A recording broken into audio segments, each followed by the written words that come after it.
bem-vindos à Jornada do Loteamento, o seu podcast do mercado de loteamento. E pessoal, nós estamos aqui fazendo uma edição especial do Jornada, que nós chamamos de Jornada do Loteamento, edição Goiás. Pílula Conhecendo Goiás. Exatamente. Então, muita gente, muitos empreendedores, loteadores, ficam se perguntando o que está acontecendo nessa terra maravilhosa, né? Que o metro quadrado é maravilhoso, que todo mundo fala que o agro dá muito dinheiro, que a incorporação aqui vende num final de semana, né? Enfim, tudo é as mil maravilhas. E nós viemos aqui, estamos aqui em Goiânia, para justamente verificar se de fato isso é verdade. Não é isso, Raquel? Esse terceiro mercado imobiliário do Brasil, né? Não tem jeito de não olhar para ele, e a gente realmente está aqui, está vendo uma coisa muito efervescente, né? Exatamente. E não teríamos como não nos aprofundar e fazer são 4 episódios bem compactos, mas com muita informação, e iniciando com o resumo disso tudo pela empresa que tem mais expertise nessas análises, né? Depois de um longo e eterno inverno, depois de vários convites feitos, temos o Marcelão com a gente aqui, um baita amigo, um cara que a gente senta e bate papo 2 horas e nem percebe, né, Marcelo? Exatamente. Obrigado, velho, por você ter vindo. Eu que agradeço aí a possibilidade de ter dado certo. Né? E o melhor, ter dado certo fora de BH. Exatamente. É que o Guilherme não deixa você ir para BH, né? Não deixa. Eu tenho um sócio ciumento. Ele não deixa, não.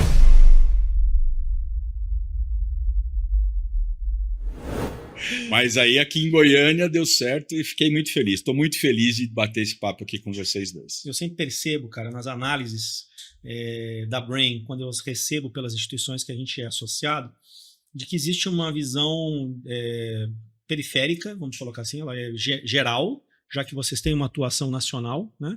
E obviamente isso permite que vocês tenham muita informação, muito input de dados e informações, e isso ajuda na comparação dos dados locais, né? Então existe um parâmetro sempre, olha, aqui está assim, isso é bom ou ruim? Depende, né? Depende do parâmetro que você tem, e vocês têm um parâmetro do Brasil inteiro, isso eu acho muito legal. Esse é o nosso trabalho mesmo, acho que essa é boa parte do nosso trabalho, é focado nisso, né? A gente conseguir. São 221 cidades mapeadas em nível vertical. São mais de 330 cidades em horizontal, né? Vocês conhecem isso melhor do que eu e vocês sabem o quanto o mercado de loteamento ele é pulverizado, né? Então, essa pulverização ela realmente traz uma amplitude muito grande. Inclusive, é um dos maiores problemas de você conseguir informação fidedigna, né? Você tem desde do dono da área que se transforma em loteador, né, desenvolvedor urbano, até o restante, de alguma maneira, que chega a acontecer também com as empresas de grande porte, né? Aqui em Goiás mesmo tem empresas que têm 200 SPS, né? Então, que realmente tem um poder de desenvolvimento imobiliário muito grande. Muito grande. Né? E quando a gente fala em 200 SPS, é uma baita de uma empresa de porte nacional, mesmo que a atuação seja regional, em termos de VGV, é uma baita empresa. É uma empresa de volume nacional, né, de VGV. Sim, e ainda mais porque nós temos empresas aqui na região que trabalham muito de forma verticalizada, né? Então, ela percorre todos os níveis, ela faz o desenvolvimento imobiliário, ela faz imóvel para renda, ela faz verticalização, então ela tem uma multicesta dentro do nosso segmento mesmo, que não é muito fácil de a gente encontrar pelo país. Mas para quem está nos ouvindo para entender, aqui também tem o pequeno loteador, o médio loteador, o grande loteador. Totalmente. Você falou algo perfeito, assim, aquilo que eu até comentei. Aqui você vai em alguns lugares que você vai encontrar o dono da área, que não quer ser apenas um terreneiro, que ele quer dar um jeito de desenvolver aquilo, né? O cara do agro, geralmente? Não, o do agro não. Ele já vem para algo mais estruturado, ele já procura... ele pode ter até a área, mas se ele não tiver a área, ele vai procurar empresas para poder fazer parcerias, sociedades, o que aqui é o ninho fazer um trocadilho, uma brincadeira, aqui em Goiânia é o ninho da sociedade de parceria. Por que eu digo isso? É um negócio bem interessante, é muito comum, por exemplo, você vai em São Paulo, você vê, às vezes, alguma coisa que é muito grande ou, por algum motivo, tem duas marcas. Né? Então, você vê um tapume e tem lá duas grandes incorporadoras, por exemplo. Aqui é muito comum você encontrar 5, 4. Né? E aí você pode até encontrar uma urbanizadora junto com uma incorporadora fazendo um loteamento, ou ao contrário. Eles são propensos a fazer boas sociedades. E isso é algo muito interessante, né? Porque não é comum. E essas associações, né, vamos falar de empreendedores, você vê isso acontecendo entre empreendedores locais ou também, às vezes, trazendo algum parceiro de fora, investidor? Então, aí eu acho que entra muito o investidor, que a gente pode chamar de como se ele fosse um institucional. Né? Não estou falando de banco, nada disso. Estou falando daquele investidor que também não é só do agro. A gente não pode esquecer que o agro realmente, no Brasil, as cidades que têm uma relação, mesmo que não seja 50-50, mas que já tem uma relação com o agro, ela tem uma vantagem que ela tem pouco declínio. Quando tudo fica pior, o agro consegue segurar. Não precisamos nem falar que nós tivemos um primeiro trimestre de 1,4 de PIB, foi o agro. Né? E o agro puxou, o agro tinha 10%, né? Não, então, a estimativa do agro esse ano é 10% de PIB. Tivemos 1,4 no primeiro tri. Olha isso. 10% de PIB. Vem uma safra muito boa, né? Então, é lógico que é uma safra de recuperação, porque a gente teve safras ruins anteriores e preço ruim também, por diversos motivos, até motivos internacionais. Mas é uma força motriz, sem sombra de dúvida. Não que Goiânia seja, assim, vamos dizer, a base da economia seja o agro. Não é isso. Né? Nós temos serviços. Goiânia, ela saiu da capital do estado de Goiás para uma capital de uma região. Né? O Centro-Oeste hoje utiliza Goiânia para diversos serviços. Né? Se criou um polo médico-hospitalar, que é muito bem utilizado e cada vez cresce mais. Né? Nós temos um Albert Einstein aqui, né? Então, realmente, a gente percebe isso. Um polo de aviões, né? Nós chegamos agora, nós somos o segundo país em número de aviões particulares. Nós quebramos a barreira dos 1.000 aviões particulares. Né? Então, aqui é um hub, né? Exatamente das fazendas, de tudo, o pessoal usa aqui como hub. Aqui é o maior número de solicitações à ANAC para aeroportos regionais e até internacionais. Né? Então, tudo isso veio crescendo. Né? E a reboque, houve uma mudança de patamar mesmo. Né? Quando eu cheguei aqui em 2017, que foi quando nós fechamos com a ADU, a ADU seria semelhante à Elo, que existe no país inteiro, inclusive ligada à Elo Nacional, mas é a Associação dos Dirigentes do Mercado de Urbanismo, que está junto com o Secov, faz um trabalho em parceria. Quando nós começamos em 2017, nós fomos chamados porque existia dentro da cidade de Goiás uma informação que existiam 115.000 lotes desocupados. Isso quando? 2017. 115.000 lotes desocupados. A ADU contratou uma empresa para fazer um mapeamento, né, aéreo, para poder entender isso, e nós, para entendermos a parte de comercialização. O que desses 115.000 lotes era efetivamente coisa que estava parada, ou que não estava sendo vendida, ou que era especulação imobiliária. A gente foi tentar entender isso. E desde o início a gente percebeu que se pegavam glebas, áreas que na verdade eram rurais e se chamava de lote, dando essa impressão dessa majoração de números. E nós vimos que tinha na época, sei lá, 3.000 lotes, nem isso, na região metropolitana inteira, 19 cidades mais a capital, para poder comercializar, né, para poder vender isso dentro do mercado primário. Então, foi esse o motivo que a gente acabou chegando, e aí depois nós expandimos para um trabalho junto à ADEME também, olhando o mercado vertical, aí apenas Goiânia e Aparecida de Goiânia. E desde essa época para cá, a gente faz o monitoramento dos dois mercados, olhando realmente, eu acho que eu falei a palavra certa, olhando, porque a gente ficou olhando o crescimento.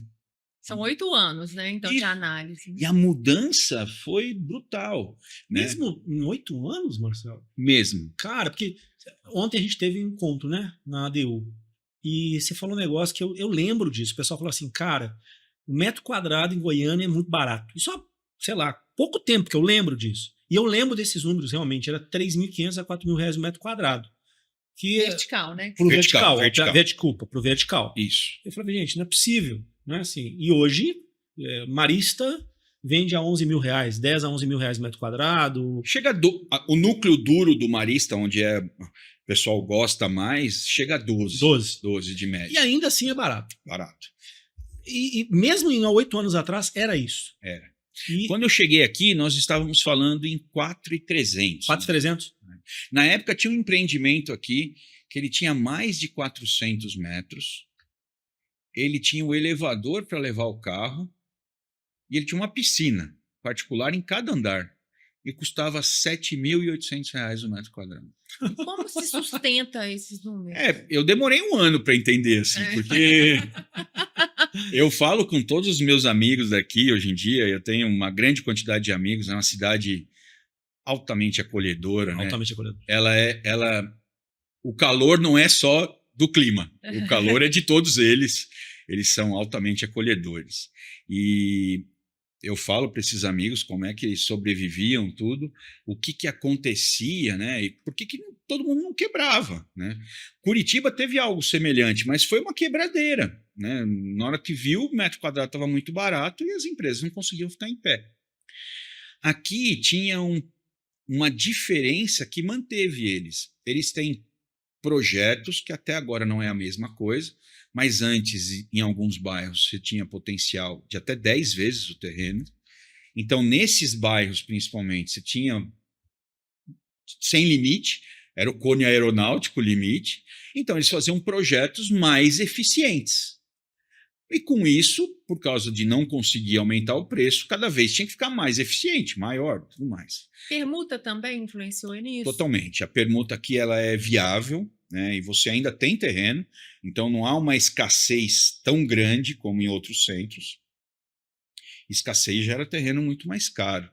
Né? Então, aqui consegue ainda fazer. Não é que é barato, tá? Eu não estou falando que é barato, mas ele cabe na viabilidade, que eu acho que é importante. Não interessa o preço do terreno, interessa sim se ele cabe na sua viabilidade daquilo que você pretende fazer.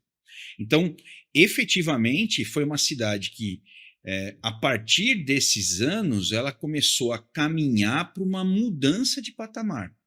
E veio de encontro com aquilo que eu falei, não ser mais uma capital do estado de Goiás, e sim ser uma capital de uma região inteira. Então, isso veio mudando. Se a gente pegar a região norte do país, ela usa muito aqui. É impressionante, se você falar com as próprias desenvolvedoras urbanas e os incorporadores, eles vão te falar que eles vendem muito para o norte do país. Então, é aquilo que eu falei, é a prestação de serviço, essa concentração. E aí nós tivemos uma mudança não só de preço, nós tivemos uma mudança de produto. Os produtos aqui são muito bonitos, elaborados, arquitetura diferenciada. Hoje, você vem aqui, eu não estou mentindo, gente, você pega, vamos falar um prédio caro, um apartamento de R$15.000 o metro quadrado. A hora que você olha o apartamento, você só consegue comprar aqui. Perfeito.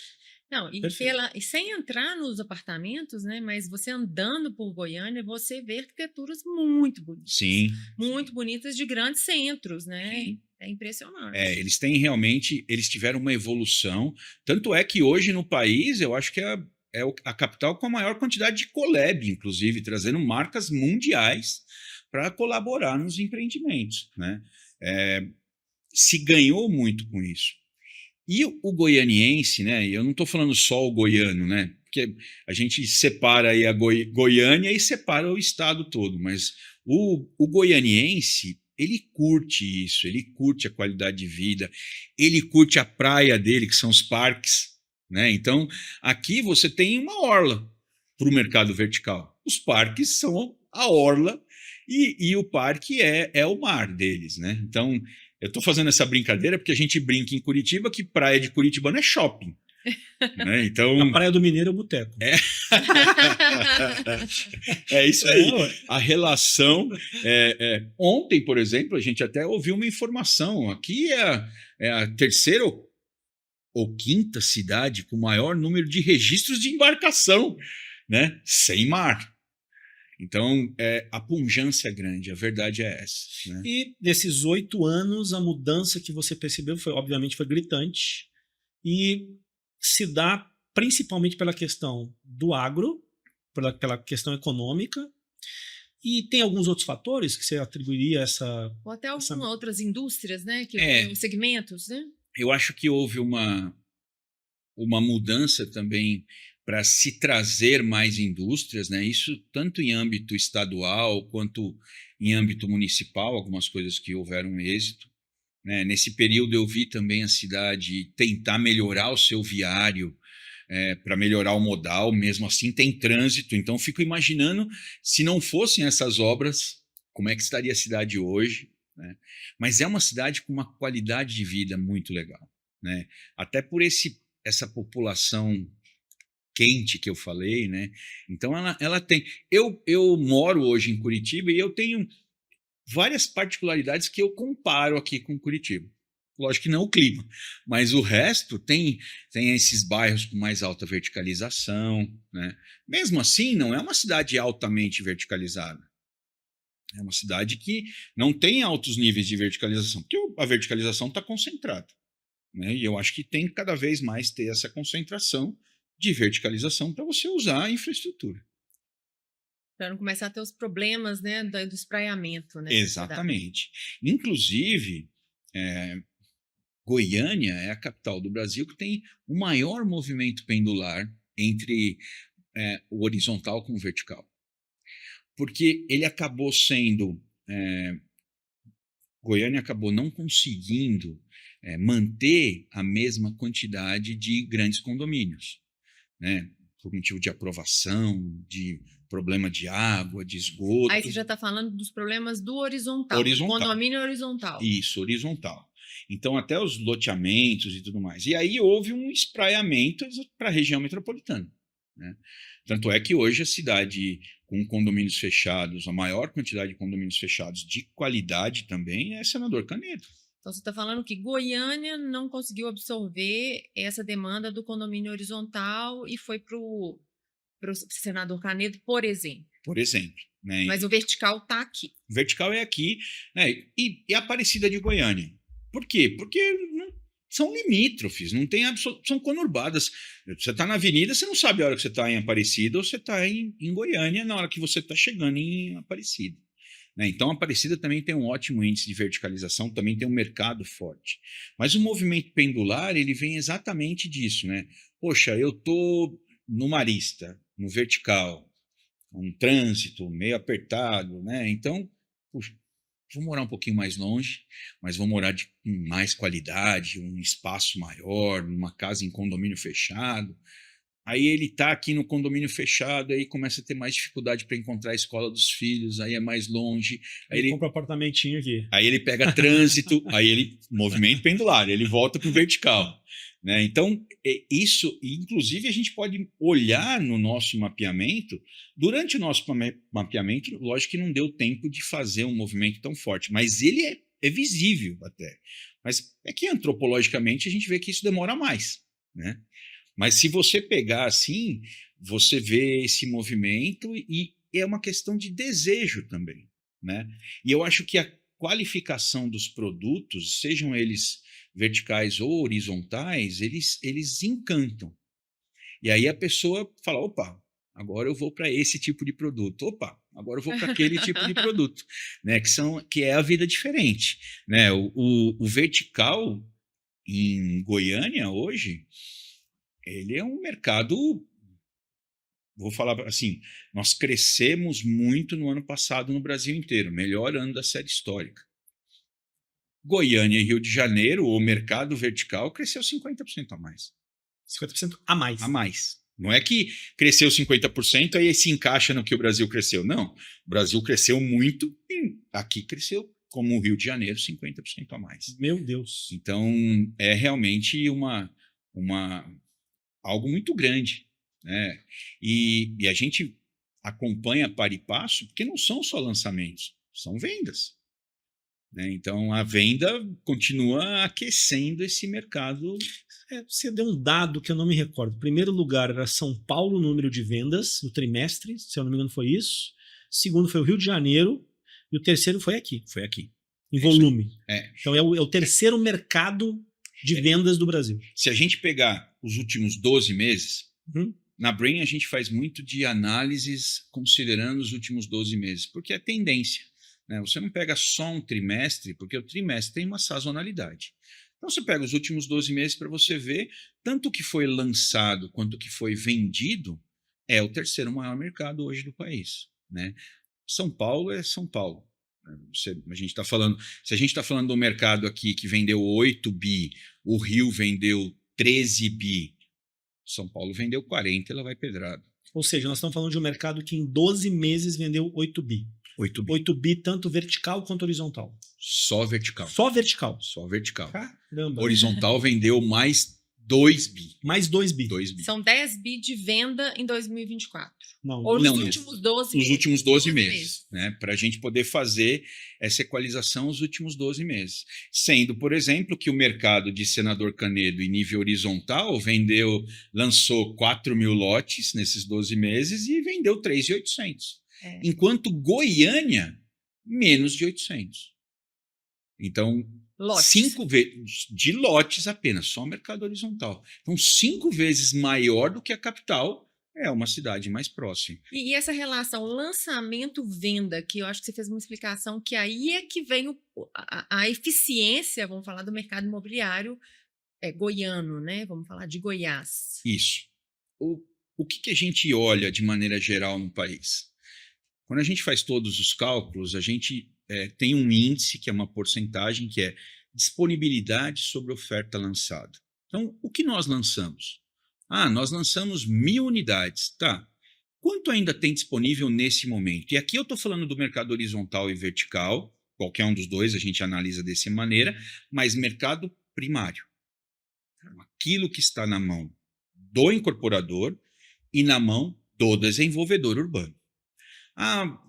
Marcelo comprou 10 lotes e vai vender. Né? Ele comprou para investimento. Está fora do mercado primário. Né? O Marcelo não tem o mesmo poder de negociação que tem a desenvolvedor urbano. É diferente. Então, o que está no mercado primário, a gente faz essa análise para saber quanto ainda sobrou. E eu não estou nem entrando na percepção de que momento de lançamento é isso. O que eu quero dizer? Está pronto o loteamento? Não está pronto? Quando foi lançado? Né? Vendeu 70%, tá? Vendeu 70%, mas a obra vai começar quando? A obra vai começar daqui 6 meses. Né? Então, olha o tamanho disso. Né? Se você pegar incorporação, você pega imóvel, o ideal é que você termine a obra com o empreendimento liquidado. Esse é o mundo perfeito. Né? Às vezes as incorporadoras até ficam, não, mas eu vendi muito pouco. Às vezes chegam para mim e falam, mas eu só consegui vender 50%. Só 50%? Né? 50% é muita coisa, né? E às vezes nem iniciou obra ainda. Né? Então tem todo o processo ainda da construção. Então o mercado aqui, ele é um mercado que, de maneira geral, ele tem uma oferta muito baixa. Né? Nós hoje olhamos, o vertical hoje nós estamos falando em torno de 9.800 apartamentos, né? Quando eles vendem mais de 4.000, então tem menos de 8 meses, e Se não lançasse nada, teria 8 meses de estoque. E se você pegar o horizontal, então, muito menos. Ah, é? Muito menos. O horizontal aqui, nós temos o menor número de estoque, Dani, nos últimos 10 anos. Em números aí, você falou 4.000 lançados. Não, né? assim, o estoque do vertical é 9.800. E Mas eles vendem próximo de 4.000 em Ok. nível de trimestre. Então, você vê, nós teríamos 2 trimestres e um pouquinho para terminar com tudo se nada fosse lançado. Lógico que isso é impossível. A gente está fazendo só uma suposição, mas é para se ter uma Mas ideia. é um dado interessante. É um Quanto dado, eu tenho de estoque? é um dado de medida, é isso aí. O Brasil hoje, Dani, ele tem apenas 8 meses também. Nós batemos 407 mil unidades no vertical lançadas e 416 mil vendidas nos últimos 12 meses. Então, continuamos vendendo mais do que lançando.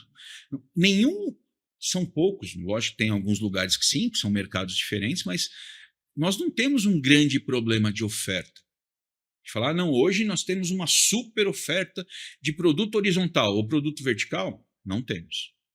Nós temos um bom equilíbrio e os últimos anos a gente vem consumindo estoque. Por isso que eu falei, Goiânia tem 5% de disponibilidade sobre oferta. Não estou falando na região metropolitana, só Goiânia. No mercado horizontal tem apenas 5%. Do que foi lançado, nós vendemos 95%, sobrou 5%. Nos últimos 12 meses. Eu estou falando isso assim, eu não estou nem, volto a dizer, não estou nem entrando no mérito se a infraestrutura está pronta, se foi entregue. Então, pode ser que a gente está falando que no mercado, desses 5% que tem ainda para vender, ainda tenha condomínio, ou loteamento fechado, ou loteamento aberto, que nem está pronto, né, que ainda vai ser entregue. Então, não dá para falar em super oferta. Uma cidade como essa, ter 700 lotes à disposição, nos 3 níveis, loteamento aberto, loteamento fechado, condomínio fechado, é muito pouco. E é por isso que houve essa migração para a região metropolitana, que acabou se transformando no subúrbio americano de anos atrás. Né? Você quer morar no horizontal, com segurança no condomínio fechado, com qualidade, você vai ter que andar um pouco mais. Tem que ser um pouco mais longe do que você imagina. E nem é tão mais assim, né, Marcelo? Porque, assim, Senador Carneiro é aqui do lado. Sim. Você nem percebe. Eu estive lá. E é um corredor de condomínios de altíssimo padrão. Assim, muito bonita a região. Você tem Goianira, que aí você tem uma região muito mais popular, vamos colocar assim, né? Perfeito. Você tem... Eu estou escutando muito sobre Hidrolândia. Tinha uma característica de segunda moradia, começou a ter uma característica de primeira moradia. Perfeito. Existe uma transição ali. O que mais, assim, para que as pessoas que estejam nos escutando entendam aqui o entorno daqui? Você vai ter Nerópolis, você vai ter Bela Vista. Bela Vista. Bela Vista, de Goiânia, de Goiás, acabou de fazer um lançamento ontem.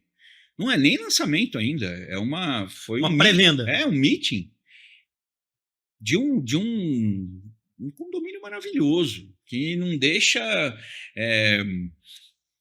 as pessoas de qualquer lugar do Brasil falar, não, isso aqui eu tenho em São Paulo, venha ver, é algo de muita qualidade. Então, aqui os players são muito fortes. Você tem realmente players que... O cara não brinca. Não brinca. Você falou algo super certo. O condomínio que eu estou falando, que é maravilhoso, está a 20 minutos do maior shopping da cidade, que é o Flamboyant. Então, 20 minutos. Né? Para um paulistano, isso aí é sair da garagem. É verdade, tem paulistano que demora mais que 20 minutos para sair da garagem. Em Belo Horizonte a gente está quase lá. Eu acredito. As capitais estão realmente... Como a gente falou de Goiânia, e aí pode ir para a maioria delas, mas o paulistano principalmente, que mora no Itaim Bibi ou que trabalha no Itaim Bibi, na hora dele sair, ele fica alguns minutos esperando. Pelo menos o que eu senti aqui, a mobilidade de Goiânia ainda é muito tranquila. Né? Sim, ele tem horário de pico. É uma cidade, é uma capital com horário de pico. Você anda na cidade tranquilamente. Aqueles momentos que são os momentos para ir para o trabalho, né, para voltar do trabalho, aí você tem uma maior dificuldade. E essa região metropolitana né, trazendo aqui para o nosso loteamento, para o horizontal, nos últimos 12 meses, em termos de oferta ainda existente em percentual do que foi lançado, como é que foi isso?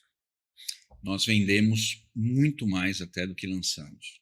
Que loucura. Então, se nós pegarmos as vendas, né, de todo o mercado, então falando das 20 cidades, Goiânia e as 19 cidades da região metropolitana. Rio Verde, ela Não. entra nisso ou não? Não. Não entra. Já é um outro núcleo, um outro local de Goiás que cresce também a passos largos e com qualidade também. A gente tem que fazer um ponto lá, né? Isso. Mas aqui na metropolitana, a questão de lançamento e oferta. Se a gente olhar a quantidade lançada, nós vamos ter aí em torno de, vou falar em VGL, valor geral lançado. Você vai ter um 22 com 1 bi, você vai ter um 23 já subindo para 1,5 bi, né?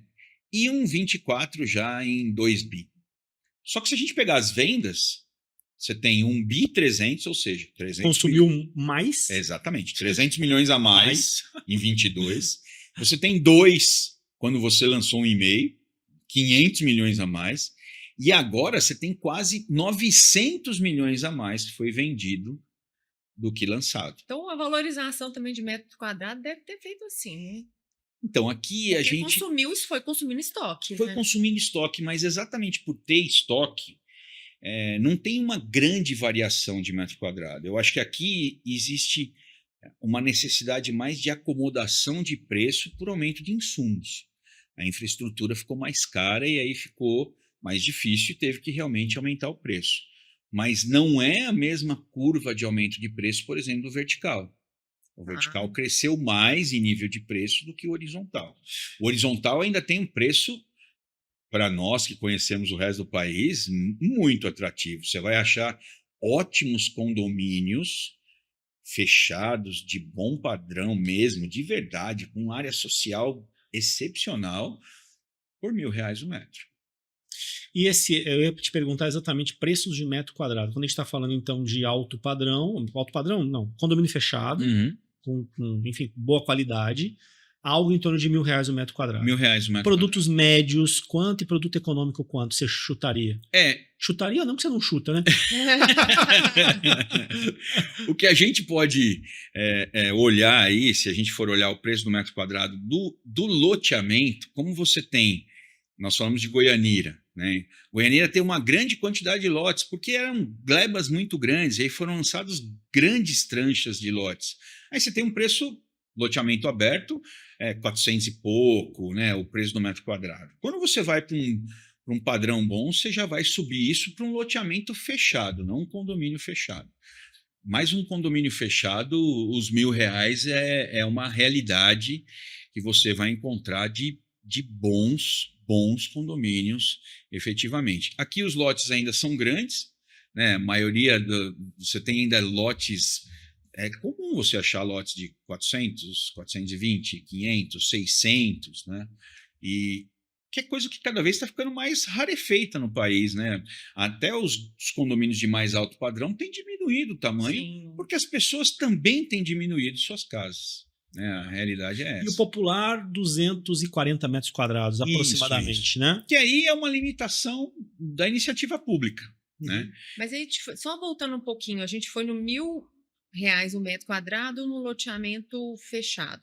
E se a gente subir um pouquinho o padrão desse condomínio fechado horizontal, chega até que número aqui na região metropolitana? Você vai achar algumas coisas, você vai achar poucas coisas de 1.500, 1.800, mas são poucas, né? Principalmente aquelas que são AAA mesmo, que são coisas muito diferentes, né? Mas são poucas. Eu acredito que você tem uma boa qualidade de comprar um lote de 360 por menos de 400 mil na região, o que é um preço que está um pouco diferente do resto do país.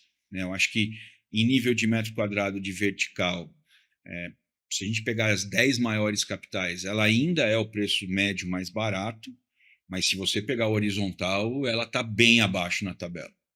né? Você vai encontrar sempre valores bem mais altos do que a gente tem encontrado.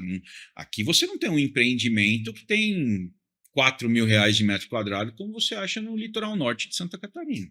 Eu acho que é porque a gente tem números de Minas, né? Às vezes na cabeça, o 1.800 para a gente É barato? Não. É Nossa, caro? caríssimo. Caríssimo. Ah, é? Caríssimo. Lá é AAA mesmo.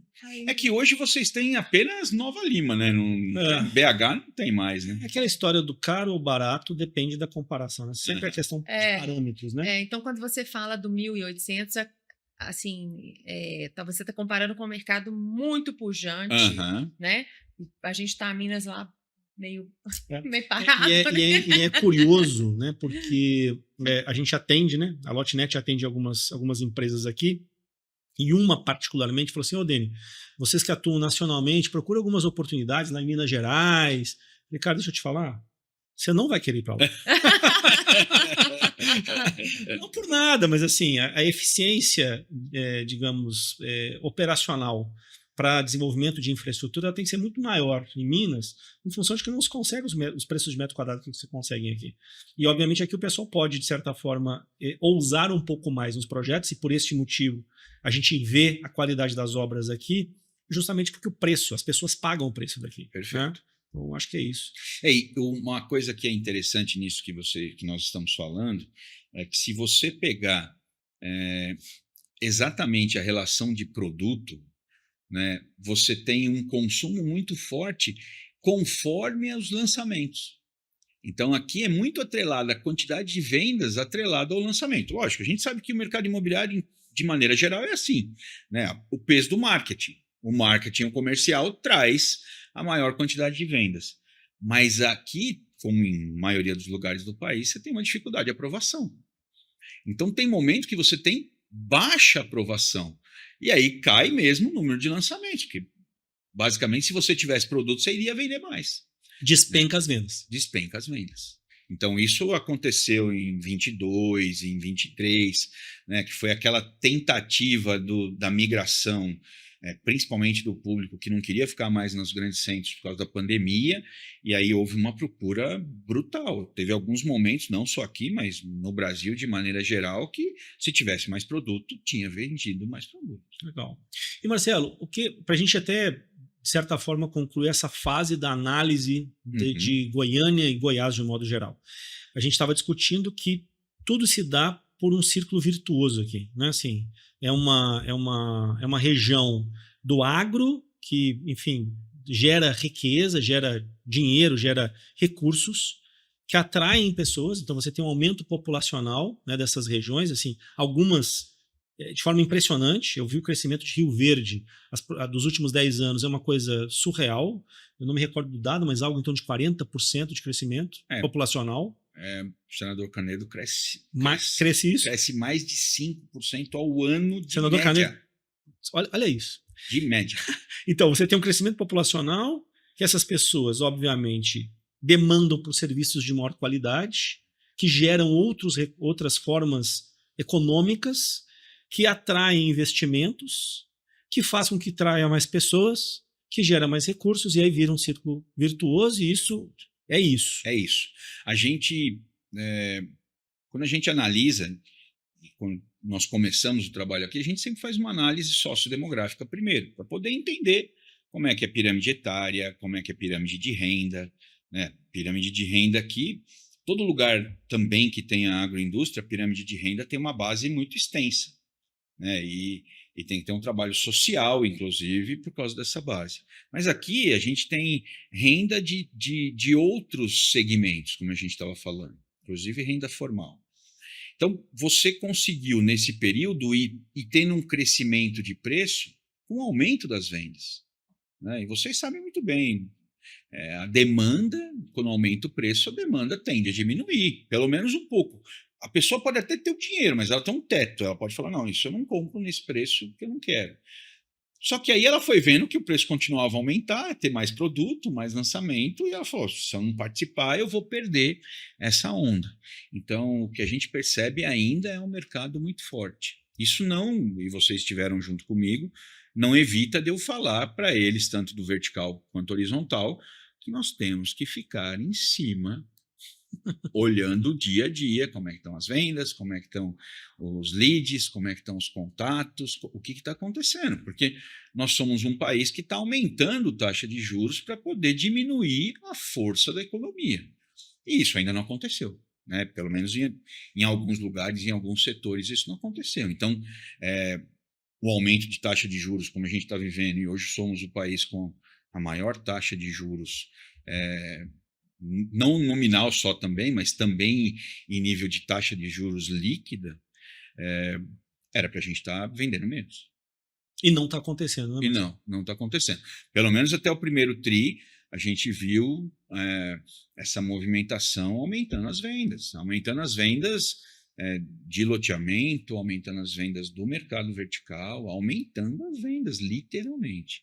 Né? Eu acho que a gente já percebe até um arrefecimento do final do primeiro TRI para cá, mas ainda temos que esperar o fechamento do segundo TRI para saber de qual foi essa porcentagem, o que aconteceu com essa porcentagem. É diferente do que nós vimos no final do ano passado que ia acontecer? Não. Né? Nós vimos o melhor ano da série histórica em 24 e tinha uma chance do sarrafo ter que ser abaixado um pouco. É o que vem acontecendo. Mas não é o fim do mundo. O mundo acabou, não estou vendendo 10% que eu vendia. Absolutamente nada disso. Eu não me lembro qual economista falou, e eu não sei se eu vou conseguir reproduzir exatamente como foi dito, mas basicamente ele diz que os números refletem uma coisa, e é o que você está dizendo, assim, a gente está com números que são muito bons, né? Mas mesmo com esses números bons, o mercado, de um modo geral, ele está assustado, ele está preocupado. É como se a gente tivesse, sei lá, dentro de um lugar que seria um lugar que teria tudo para a gente comemorar, e mesmo assim a gente está apreensivo, está com medo, né, do futuro. Isso eu acho que você tem escutado isso, né, no mercado. Eu acho que acontece com todo mundo. Né? Nós temos hoje até uma crise mundial, se a gente for analisar, coisa que não acontecia há algum tempo. Né? Essa coisa de guerra. Né? Pô, amanhecia um dia, estava lá a Índia e o Paquistão se bombardeando, se degladiando. Pô, caramba, né? Como é que isso vai se resolver? Você tem mudança comportamental do governo dos Estados Unidos, um governo que é a maior economia do país, do mundo. Então, você tem alguns problemas de ordem internacional. E aí, de ordem nacional, existem várias dúvidas, né? Inclusive dúvidas de limite de gasto do governo, né? E isso gera um desconforto. A verdade é essa. Você tem aumento dessa taxa de juros, né? 14,75. Né? É uma taxa de juros brutal, é a maior do mundo mesmo. A gente passa por aqueles países que a gente não sabe nem o nome, né? E estamos na frente, né? E aí você fala, ué, tem algum... Vencemos! Então... E aí você pensa, né? O investidor vai deixar o dinheiro dele lá paradinho, tá tudo bem, né? Como disse você, eu estou mexendo na areia, né? Mas, ao mesmo tempo, tem esse deslocamento do investimento para o mercado imobiliário, eu acho muito pela solidez, né? E também pelo acompanhamento, aí vai muito pelo acompanhamento de que essa empresa entrega, né? Então, eu vou nela. Quando a Brain faz mais de 50 mil entrevistas por ano, entre quantitativo e qualitativo, né? E existe um top 5 que a gente apura todo ano para saber como é que foi essa movimentação. São 5 itens espontâneos que a gente agrega as perguntas nas entrevistas. Então, qual é o item mais importante na tomada de decisão de uma compra? Não é desejo, é contrato e Pix. Localização. Então, localização ainda é o item mais importante. Segundo item, segurança, que é a segurança patrimonial, mas também é a segurança da chancela, como você falou. Né? De quem eu estou comprando. Perfeito. Quem eu estou comprando? Ele entrega, não entrega? O que está acontecendo? Terceiro, preço. O preço está em terceira posição. Quarto, condição de pagamento. Próximo a preço e cada vez mais encostando em preço. Posso pagar, né? Então, ano após ano, a condição de pagamento. E o último item, segurança no bairro. Então, de maneira espontânea, de 5 itens, 2 são segurança. Então, é algo que hoje preocupa e faz as pessoas se movimentarem para poder morar num condomínio fechado, ou morar num apartamento, morar em algo que traga uma segurança maior e procurar o sonho, a realização do sonho, através de uma chancela de marca, efetivamente. Então, hoje, a gente está vendo, principalmente se você pegar a classe média, ela é mais atingida pelos juros altos. Não tem como a gente falar que não, ela é mais atingida. E é o nosso maior mercado. Quem é a classe média? É que no Brasil. Não, isso é muito legal de falar, É. porque no Brasil, na verdade, nós temos a formação da escala de classe social, ela, nos últimos anos, principalmente, ela foi apedrejada para se mudar, né? Para escalar uma classe D para uma classe C e tudo mais. Mas é uma graduação de renda que acima de R$22 mil é classe A mais. Classe A Mais. E 22 mil. E domiciliar. Não é por pessoa. Cara, nós estamos falando de 250 mil ano. 250 mil anos. 250 mil anos. Então, a nossa pirâmide de renda, ela é brutalmente base grande, né? E aí você vai, o bico é muito pequeno. Eu estou falando de mais de 200 milhões de brasileiros. Então, classe média seria uma renda familiar de 8, aproximadamente 8 mil. É isso. Acima de 8 mil, você já é considerado classe média, até você ter aí os seus 20, 18, né? Aí as faixas de renda, elas variam para você poder exatamente conseguir fazer essa composição das classes dentro de uma porcentagem do que cada cidade ou cada localização tem. E essa família de 8 mil, ela comprar é complicado hoje, né? Assim, o que ela vai comprar já é um produto que será que a gente chama de classe média? Então, o teto, basicamente, é o teto do Minha Casa Minha Vida antes do lançamento do Minha Casa Minha Vida, exatamente classe média. Esse é o nome oficial. Minha Casa Minha Vida, classe média, produtos acima de 350 mil até 500 mil, né, com renda até 12 mil reais. Então, é tentar atingir um público, facilitando que o público da classe média consiga, pelo menos, encaixar uma taxa de juros melhor para poder fazer a aquisição do seu imóvel até 500 mil. Porque o imóvel subiu de preço, aí fica desequilibrado, né? E se você pegar mesmo uma pessoa de 12 mil para comprar um imóvel de 500 mil, ela tem que ter uma ótima entrada. Ela tem que ter um passado que dê para ela comprar, porque se for primeiro imóvel, ela... No mercado horizontal ele ganha aí na questão do financiamento, né? Perfeito. Que é a função, né? Eu lembro da minha infância, tinha a história do Tostines vende mais porque está sempre fresquinho, ou está sempre fresquinho que vende mais? Não sabe uma coisa ou outra. Ixi, você entregou sua idade. Não, a careca já entrega, não tem jeito. Mas eu digo isso porque, assim, o mercado que não tem acesso a funding, né, o nosso mercado horizontal, a gente está falando de autofinanciamento. Sim, de maneira brutal, se não for quase total, né?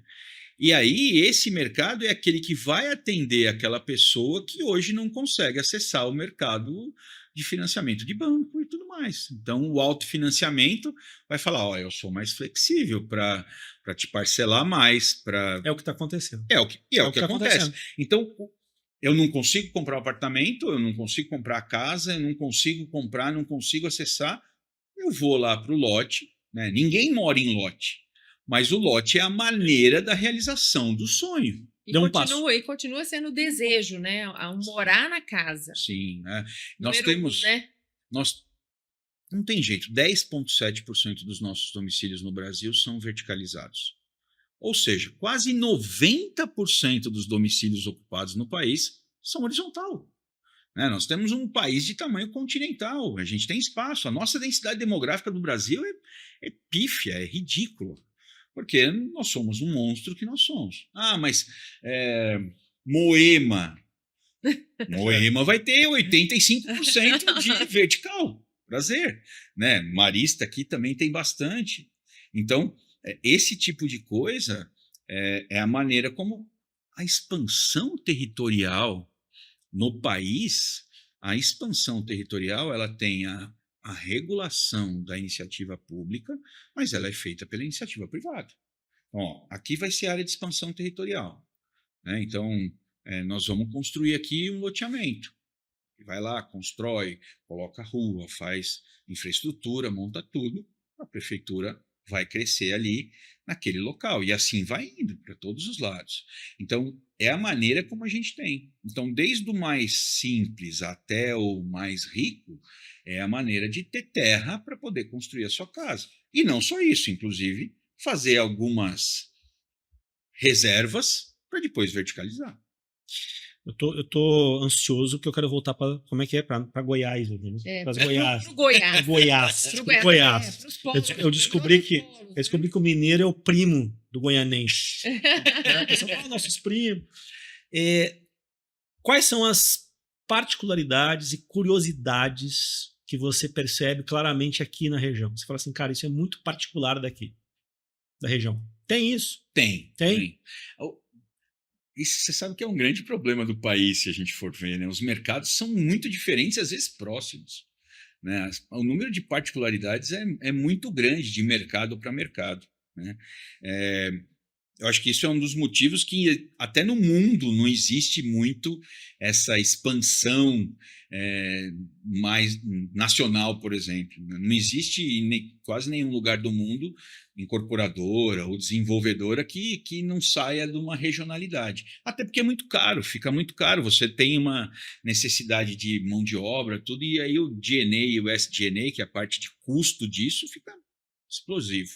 Então, eu acho que as principais particularidades é que, primeiro, é uma região, e aí quanto mais você sobe, mais isso é verdade, que sonha de maneira primária com horizontal. O pessoal quer morar em casa. Em casa. Tá? E até pela segurança que existe, né? Não é um estado inseguro, e a região também tem todos os problemas de uma capital de 1,5 milhão de habitantes, com mais 1 milhão de pessoas na região metropolitana. Isso não há dúvida. Mas não é tão inseguro assim, então a pessoa ela tem a visualização que primeiro é uma casa de rua. Loteamento aberto. Loteamento aberto. Né? Aí, eu começo a ficar meio preocupado com a segurança, começa a acontecer alguma coisinha. Será que eu não consigo ir para um condomínio fechado? Né? Porque tem que pagar condomínio, então não é só casa, também tem que pagar o condomínio. Né? Aí você vai tendo ascensão financeira e você vai fazendo as alterações, as mudanças. Né? Então você tem pessoas, por exemplo, que moram no Alphaville. Né? Até o Alphaville não é muito longe da onde a gente está aqui, né? Que foi um sucesso, né? Foi cada vez crescendo mais e sendo um sucesso. Então, eu vejo um caminho, e eu acho que boa parte do sucesso dos últimos anos daqui é que realmente as pessoas conseguiram perceber que aqui tem qualidade de vida, que aqui é bom. Né? Então, muito do meu termômetro, eu brinco isso até com o Guilherme, com o Fábio, com o Marcos, que eu meço muita coisa pelo taxista e pelo motorista de Uber. Né? São fontes de informação. Sensacional. Né?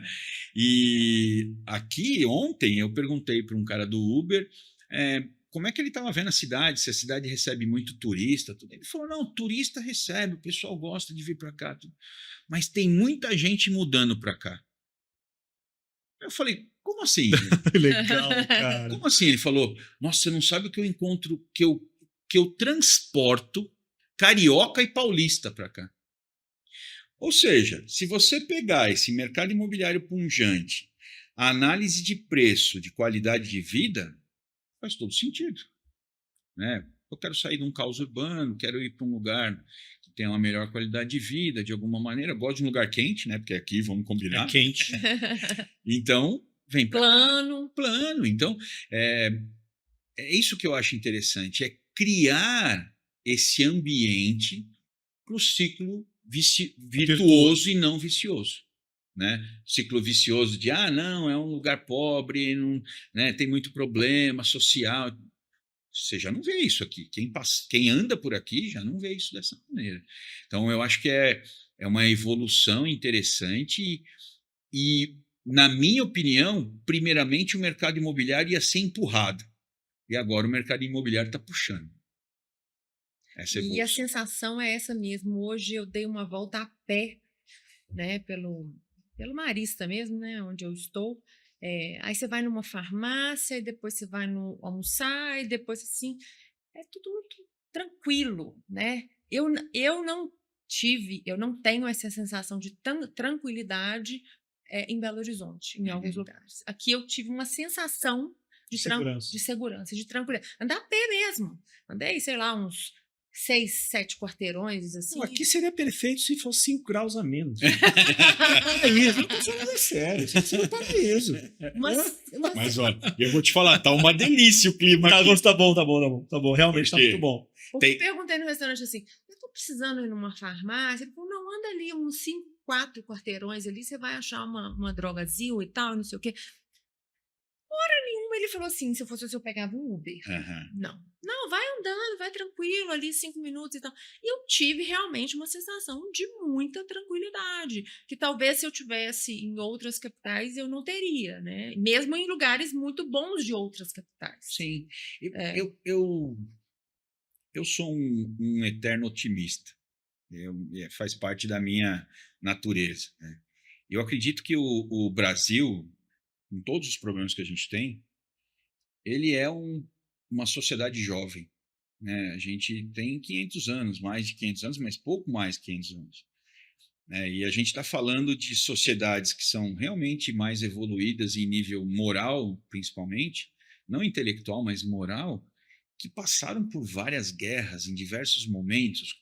Eu digo que, eu brinco que eu falo que evoluiu a ferro frio, né? Na pancada, não esquentou o ferro não, foi ali na pancada. E nós nunca tivemos isso, né? Então, eu acho que isso faz a gente começar a olhar as revitalizações dos centros, né? A gente está vendo um trabalho muito forte no Rio, São Paulo, né? BH também já trazendo isso, a gente ter linhas de financiamento para isso. Você quer coisa melhor do que isso? Sim, os nossos centros são maravilhosos.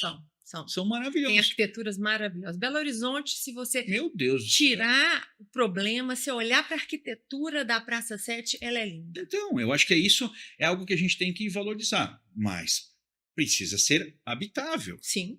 Né? Senão não tem condição. Então, é uma conjunção de fatores. Nós somos muito ruins no Brasil de lembrar dos nossos heróis. A gente não gosta muito de herói, a gente gosta de depredar herói. Mas eu acho que a nossa evolução vem trazendo esse histórico, essa vontade, né, essa qualidade de vida. A pandemia foi algo que, na minha visão, realmente acelerou nosso desejo, seja por medo ou por qualquer que seja o motivo efetivo, trouxe para a gente para um lugar melhor. E aí a busca de lugares melhores. Como a gente tem um país inteiro, a gente tem muito a escolher. Eu quero um lugar melhor, mais friozinho. Eu vou para Curitiba. Eu quero um lugar melhor, mais quentinho. Eu vou para Goiânia. E assim você vai conseguindo. E a questão digamos assim, da efetiva possibilidade de trabalhar remotamente permitiu que as pessoas tivessem essa liberdade, né, Marcelo? Isso é uma mudança mesmo cultural. Você sabe que eu acho que não vou nem falar acho, eu tenho certeza. A gente tem uma porcentagem de pessoas e essa porcentagem ela vai ser muito semelhante ao que já era. Né? Então, você, por um benefício ao colaborador, tudo, ele acaba ficando uns dias em casa, vem uns dias presenciais e tudo mais, e isso faz a vida dele ter mais qualidade. A realidade é essa, principalmente nos grandes centros, por causa do desafio que é você ficar no trânsito. A vontade de bater a cabeça no vidro na hora que você está parado. A verdade é desesperador. Então, eu acho que mas muita gente está voltando e a gente está vendo cada vez mais as empresas, e principalmente as grandes empresas, até por problema organizacional, por problema de até mesmo de rentabilidade dos colaboradores, né? De quanto eles conseguem efetivamente ser producentes, né? Então, eu vejo isso ainda muito relativo a um grupo menor. Eu acho que hoje você vai ter as localidades que vão te trazer uma qualidade. E por que eu estou falando isso? Porque eu estou falando da parte grossa da pirâmide, da parte que tem realmente um volume muito grande. É muito fácil a gente, como empresário, falar, não, eu posso trabalhar remoto, eu vou aqui, eu vou ali, a gente tem toda uma infraestrutura disso. Mas não é todo mundo. Perfeito, tem, perfeito. né? Então, eu acho que o que a gente tem que fazer nas cidades, e, por exemplo, uma crítica que eu faço à iniciativa pública que limita os tamanhos de lote. Então, não, tem que ter lote de 300 metros. Tá, mas como é que o pobre vai comprar o lote de 300 metros? Não, então não quero vender para o pobre. O que você quer fazer, então? Contrata ônibus e leva ele para outro lugar? Todo mundo, todos os segmentos têm que estar assistidos e atendidos. Né? Então, você pega um lote de 360 metros, deixa fazer um condomíniozinho com 3 casas. Né? Por que a pessoa agora está morando num apartamento de 30, de 20 e poucos metros quadrados e não pode morar num lote de 125, né? Vamos falar que é o nosso mínimo nacional, né? Assim, ela pode morar de forma digna da mesma forma, né? Então, eu acho que essa cabeça, falar cada vez mais isso para as pessoas ouvirem, né? Do país inteiro, que é muito digno morar num lote de 125 metros quadrados, né? É verdade. É muito digno. É verdade. Nós temos que fazer mais adensamento, né? Então, você tem os locais para verticalização, você tem os locais que já têm infraestrutura, mas que hoje tem vazios urbanos. A gente encontra muitos vazios urbanos onde nós vamos, que as pessoas acabaram construindo mais lá para frente e aí tem mais necessidade da prefeitura levar toda a infraestrutura para lá quando tem um vazio urbano, que você pode... E o vazio urbano, eu falo vazio urbano vertical às vezes, sim, né? Sim. Prédios sem ninguém no centro das cidades, né? É isso que a gente está falando dos centros, né? Não discute tanto, né? Agora eu queria eu sei que você está ansioso e eu estou ansioso por uma coisa de informação. A gente está aqui no Goiás, né? Uhum. No Goiás. No Goiás. Eles falam assim mesmo, né? No Goiás. Goiás. E a gente mineiro se sente assim super à vontade, porque a gente fala a mesma língua. Mas... São os 2 lugares que têm o melhor pão de queijo do Brasil. Eu comi um pão de queijo hoje aqui que é digno de um pão de queijo mineiro. Realmente. Pão de queijo mas eu vou te falar, a origem... O mineiro é melhor, gente. Também não vou ser leviano, mas daqui é muito bom. O pão de queijo melhor é o mineiro, mas a pamonha melhor é a goiana. Então, assim, a origem de muitos goianienses ou goianos, né, e goianos também é mineira, né? Eu falo assim, na minha família, o que tem de gente das gerações anteriores que vieram para Goiás, ainda mais que eu sou da minha família, a origem Triângulo Mineiro, então o que tem é impressionante, né? Meu avô, ele morreu em Goiânia, né? Porque formou uma outra família aqui, mas enfim, tem muito essa ligação desse primo, né? O primo às vezes é primo de verdade mesmo, eu vou achar primo aqui. E vamos combinar que tá próximo, né? É do lado. Você sai assim, você já chegou, né? Mas a minha ansiedade também é um pouco de falar de que outros polos a gente pode falar de Goiás, assim, que você chamaria atenção. Gente, Rio Verde. Rio Verde não tem nem o que falar. Fora da curva total, né? Tá crescendo, mas se você pegar outras cidades assim que a gente pode conversar e falar de algumas centralidades de região metropolitana já. Então você pega Rio Verde mesmo, vamos usar esse exemplo. Rio Verde ele já tem cidades periféricas que usam Rio Verde como capital. É uma capital metropolitana. Então você vai encontrar isso aonde tem principalmente algum polo ligado ao agro. Ligado ao agro, que eu digo o seguinte, é o frigorífico, né? Aqui é muito comum eu estar aqui em Goiânia conversando com amigos, eu falo que na mesa do bar, na rua, né, na calçada, o goianiense, o goiano adora isso, tá ali na calçada, né? E conversar com eles aqui, que são pessoas que trabalham dentro da capital e com muita força. E o cara sabe quantos bois tem num hectare, o que vale isso, o que vale... Porque eles têm uma cultura, né? E a gente nem entrou nos equinos aqui.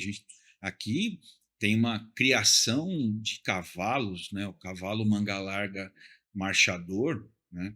O cavalo mais caro no último leilão foi um cavalo de 140 milhões de reais.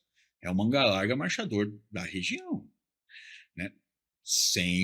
Vou repetir, 140 milhões de reais, né? Então, eu acho que tem muito dessa relação do agro, não só do campo, do que está efetivamente no campo, mas tudo que é dentro da cadeia, né? E aí, dentro da cadeia, para você poder manter essa cadeia operando, você vai ter principalmente serviços. Veterinários altamente qualificados, né? Sim, é só olhar a quantidade de caminhonetes, de RAM, né, que são aquelas pessoas que têm essa vida que vai para lá, vai para cá. Agrônomos altamente qualificados. Por isso dos aviões. Por isso dos aviões. Porque o cara que está numa fazenda, não precisa ser muito distante, mas ele tem uma pistinha lá, ele tem um aviãozinho dele, eu vou Goiânia, eu vou Cuiabá, aí sim ele vai. E Rio Verde, mais o quê? Você acha que você chamaria atenção? Então, eu acho que seria ruim a gente colocar outras cidades, assim, mas eu diria que em nível de vertical, você não tem muita coisa, que é o que eu falei, você tem realmente expansão territorial das cidades. E você vai ter alguns centros que nasceram dentro, principalmente, da agroindústria, como é Rio Verde. Você vai ter algumas outras cidades. Eu não vou nem te falar quais são, assim, porque eu acho que seria a gente colocar a luz numa cidade e eu vou com certeza esquecer de outras, né? Eu acho que é algo que vem. Eu não estou falando Brasília. Brasília está aqui do lado, está dentro do estado, tudo bem, o Distrito Federal, mas está aqui. Anápolis. Uhum. Lá o farmacêutico, né? Indústria farmacêutica e tudo. Tudo o que acontece em Anápolis. Anápolis é uma capital metropolitana também, né? Então, as cidades do estado elas vêm crescendo em nível de pujança. E eu acho que existe uma vontade muito grande, até eu percebo do governo estadual, de trazer mais indústrias, né? Então, vamos ver como é que vai ficar aí com a mudança tributária e tudo mais, mas a gente vê isso acontecendo. Você pega a indústria automotiva. A indústria automotiva veio para Goiás de maneira muito forte, né? Você tem Mitsubishi, você tem... É o círculo virtuoso, né? Não adianta. É o círculo virtuoso, cara. E é renda, porque tudo que você consegue fazer de renda e maior emprego, tudo funciona. Exatamente. E aí vem a qualificação dos executivos. De novo, assim, eu não sei se eu estou sendo... A palavra é chato em falar isso, mas assim, é impressionante como é que gestores públicos não se atentam para esta questão de que quando você tem um incentivo à iniciativa privada e que você cria ambiente para maior possibilidade de riquezas, você melhora todos os aspectos da vida das pessoas, né? Uhum. Mas enfim, eu tô ansioso porque a gente já passou do horário e enfim, mas a conversa está muito boa. E nem tudo são louros, ou não, aqui são tudo louros, porque as pessoas que estão nos escutando são as pessoas que certamente querem saber mais a respeito dessa região para dizer assim, vou para lá ou não vou?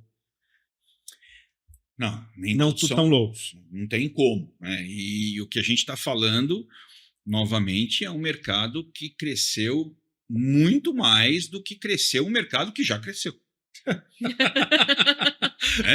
Então, é aquela história, você vai subindo, poxa, onde é o teto disso? Então, é lógico que existe uma preocupação grande com o que vai acontecer. Até onde vai? Para a gente não ter um desequilíbrio, por exemplo, de oferta, né? Quando você pega o desenvolvedor urbano e o incorporador, quando você fala com diminuição de oferta, eles ficam até meio felizes, né? Porque, poxa, eu posso aumentar o preço. É uma relação de procura e de oferta. Só que isso gera um desequilíbrio, que lá na frente tem um preço, né? Diminui a quantidade de pessoas que compram, e isso vai acarretando. Nós tivemos um preço que subiu muito aqui, que ainda tem uma qualidade de produto, que tem uma percepção de valor do comprador. Então, o comprador fala, subiu, mas é um... Mas eu continuo, mas eu pago. Eu pago, porque o produto é bom, eu vou vale, gostando, né? vale e eu vou Mas nós precisamos ficar sempre muito esperto com isso, né? Isso é algo que o nosso segmento é cíclico. E ele depende muito da macroeconomia, né? O nosso segmento traz emprego na veia. Essa que é a verdade. Toda vez que você fomenta, seja o loteamento, seja o vertical, você gera emprego, porque a gente tem uma necessidade de mão de obra muito forte. E aí faz a economia melhorar. Então, o maior problema hoje daqui é que nós subimos demais e, como o Brasil inteiro, a gente precisa ter atenção, porque um momento com essa taxa de juros tão alta vai arrefecer, né? E a gente não pode correr o risco de, como subiu demais acima do normal, também arrefeça demais acima do normal. Então, é importante que a gente não vê nada trágico, a gente não vê nada acontecendo. Até o final de março nada aconteceu, até o mês de abril a gente também não viu nada diferente, mas nós temos que estar muito ligados. Dedo no pulso, né, Marcelo? Sim. Dedo no pulso. Sim, direto. Direto. Né? Olhar de extrato para ver o que acontece se houver de extrato. O que aconteceu com essa pessoa? É uma dor de barriga? Né? O extrato ele acontece desde que o mundo é mundo e você vende alguma coisa. Né? Tudo bem.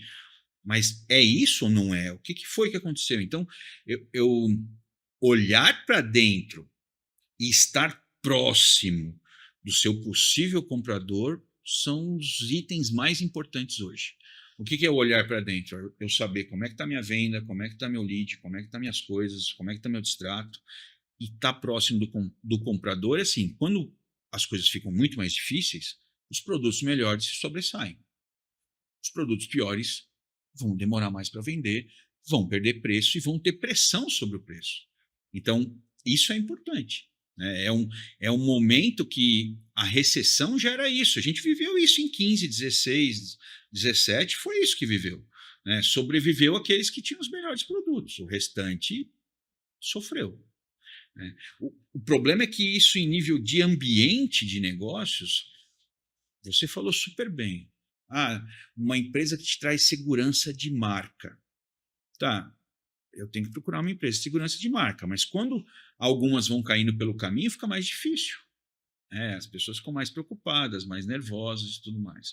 O momento macroeconômico, eu acho que preocupa todo mundo. E a gente não pode esquecer que o nosso comprador, eu falo que é o leitor de jornal, seja ele físico ou digital. Então ele começa a ouvir todo mundo falando, está acontecendo, o cara mete o pé no freio. Então, eu acho que a gente precisa saber as cenas dos próximos capítulos, porque o ano que vem a gente tem novamente uma eleição majoritária que fica muito polarizado e aí fica mais difícil. Eu acho que você colocou muito bem, Marcelo, porque, assim, apesar do ambiente ser um ambiente que a mídia, de um modo geral, ela tem mostrado, e não sendo inverdadeira, né, ser verdadeira, um cenário econômico, político mais controverso, mais agitado, né? Mas a pessoa, quando ela está diante de um produto que ela cria desejo nela, não interessa o cenário, ela tem desejo por aquilo, né? Você fala assim, cara, não interessa, né? Assim, o preço está dentro do que eu posso pagar, eu tenho condição e eu me apaixonei por esse projeto, por esse produto. Cara, eu vou comprar. Né, independente das notícias que eu estou escutando. E você falou um dado muito interessante, acho que foi na segunda ou na terça-feira que eu ouvi, que é a geração mais jovem, que é a geração até às vezes muito ligada nas questões de mercado financeiro, etc, comprando imóvel, né, de 22 a 28 anos. Não é desejando, é comprando. É real. É real. Então, isso eu achei tão impressionante esse dado para o nosso mercado, porque talvez fosse o público que fosse mais retraído. Não, e até a gente escuta. No podcast que a gente fez com o Guilherme, que foi o início da 6ª temporada, a gente começou com o Guilherme, né? Falando de 2025, eu cheguei a falar isso com ele. Falei assim, cara, a Lotnet ano passado vendeu só a gente, eu quero trazer o dado certinho, mas foi 570 milhões de VGV, algo em torno de 4 mil unidades. Eu acho que é isso, tá? Eu acho que eu tô correto no dado. E toda vez que passa um ano, eu falo, não, bicho, eu vendi demais, eu vendi bem. Será que eu vou vender a mesma coisa? Será que tem demanda? Será que a cultura do jovem, foi a pergunta que eu fiz para ele, eu falei, a cultura do jovem é de não mais querer comprar e querer só alugar? O Guilherme falou a mesma coisa que você. Cara, fica tranquilo.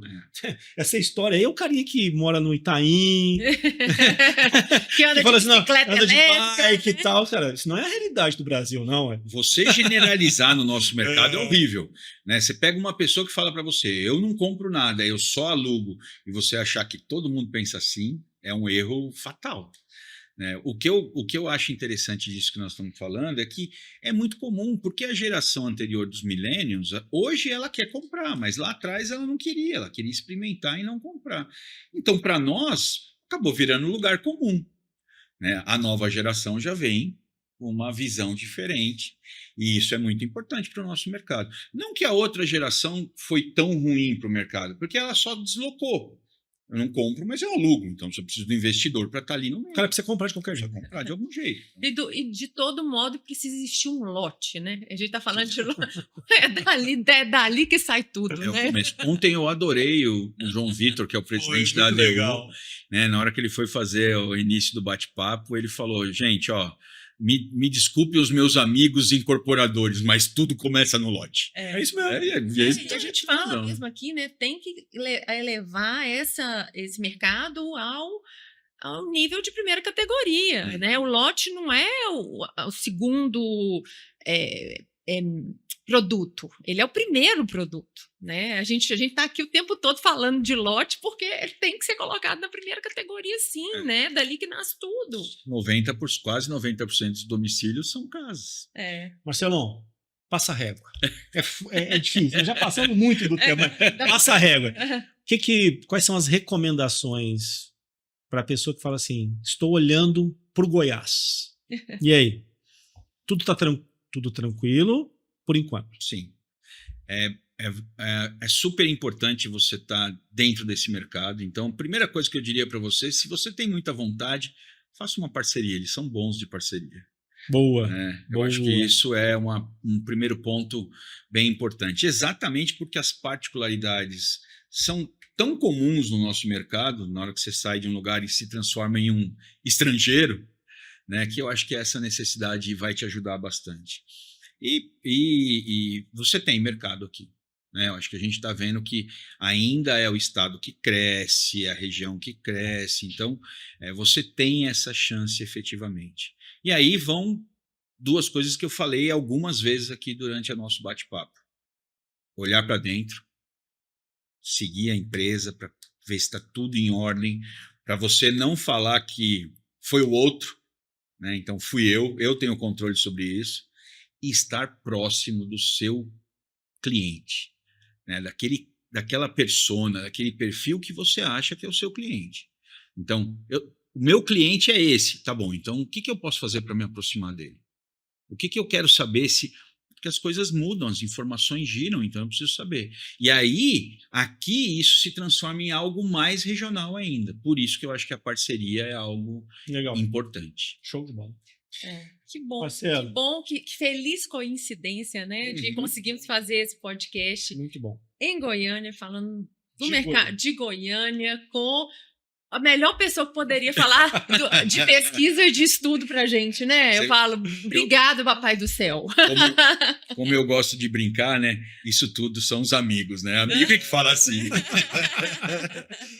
Marcelo, obrigado. Obrigado mesmo pela contribuição, pelas informações e, cara, sempre é um prazer conversar com você. Sempre, essa mesa tá... Essa não, né? Todas as mesas com as quais a gente marca jornada estão abertas para vocês. A recíproca é verdadeira. Eu estou sempre à disposição de vocês, do mercado. A gente fala na Brain algo que eu gosto muito, que é conte conosco. Boa. Conte conosco. Da mesma forma. A gente está à disposição. Valeu. Muito obrigada mesmo pelo Imagina. seu tempo. E não esquecendo de falar, né? Não podemos esquecer, senão o marketing briga com a gente aqui. Você não pode falar que o marketing briga com a gente. Você fala, pessoal. É porque tem que ser muito youtuber, entendeu? Para falar isso o tempo todo. E para mim é contra minha natureza, né? Cara, que ele tem TikToker. Não, cara, tem um cara que eu adoro, que é o Bruno, que tem o mercado de hoje. Ele faz um resuminho do mercado. Uhum. E tem no meio do resuminho, ele fala assim, clique compartilhe esse vídeo. Clique no like, tipo, no meio do vídeo. É super espontâneo. Eu falei, bicho, eu não quero fazer um negócio dele, eu não consigo fazer isso. Então vamos tentar ser espontâneos. Então, ó, like no vídeo, compartilhe, isso vai chegar em mais pessoas. E obrigada, Brain, pelo apoio aqui nessa pílula Goiás, né? Entrem na comunidade Jornada do Loteamento, esse QR Code da jornada passou por aí nesse vídeo. Se não passou, ou se você perdeu o QR Code, entre na bio da Jornada do Loteamento no Instagram, da Lotenet também, da Barcelos Fonseca também. Lá tem o caminho para nossa comunidade. Lá a gente fica mais próximo e faz mais trocas e ficamos mais de olho, né? Como temos que ficar. Gente, obrigada mais, mesmo. Gente, valeu. Um abraço. E mais 3 episódios sobre o Goiás. Valeu.